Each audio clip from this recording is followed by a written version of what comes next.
بالحكمة والموعظة الحسنة وجادلهم بالتي هي أحسن إن ربك هو أعلم بمن ضل عن سبيله وهو أعلم بالمهتدين.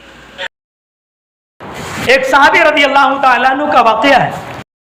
ایک صحابی رضی اللہ تعالیٰ عنہ آئے, دیہاتی صحابی, اور کہنے لگے کہ یا رسول اللہ مجھ میں 4 عیب ہیں. میں بدکار بھی ہوں, چوری بھی کرتا ہوں, شراب بھی پیتا ہوں اور جھوٹ بھی بولتا ہوں. جھوٹ بھی میں بولتا ہوں. ان میں سے جس چیز کے بارے میں آپ مجھے کہیں گے کہ چھوڑ دو تو میں چھوڑ دوں گا.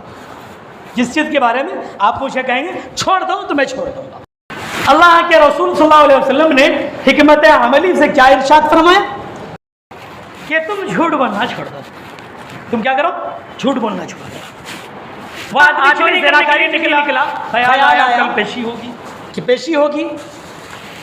اگر میں سچ بولتا ہوں تو رج سنگسار, اور اگر میں جھوٹ بولتا ہوں تو اللہ کے رسول صلی اللہ علیہ وسلم کے سامنے میں کیا کو دکھاؤں کل قیامت کے.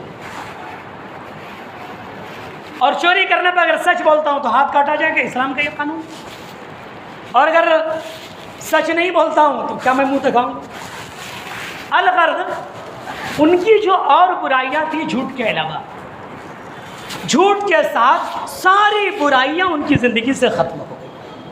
ساری برائیاں ان کی زندگی سے ختم ہو گئی. اس لیے بھائیوں, جس سطح میں جس طریقے سے بھی آپ کو موقع ملے اپنے آپ کو دین کے لیے کھپائیں, شریعت کے لیے کھپائیں, اللہ کے رسول صلی اللہ علیہ وسلم کی سنت کے لیے کھپائیں. ہمارے اوپر 2 ذمہ داریاں, ایک تو یہ کہ کچھ ہر چیز دین کی باتیں سیکھ لینا, اور دوسری ذمہ داری یہ ہے کہ دوسروں تک پہنچانا. اللہ تعالی ہم سب کو عمل کرنے کی توفیق عطا فرمائے اور ہر طرح کے شرور سے, فتن سے, نایانی سے ہماری حفاظت فرمائے اور ہمیں صراط مستقیم پر قائم و دائم فرمائے.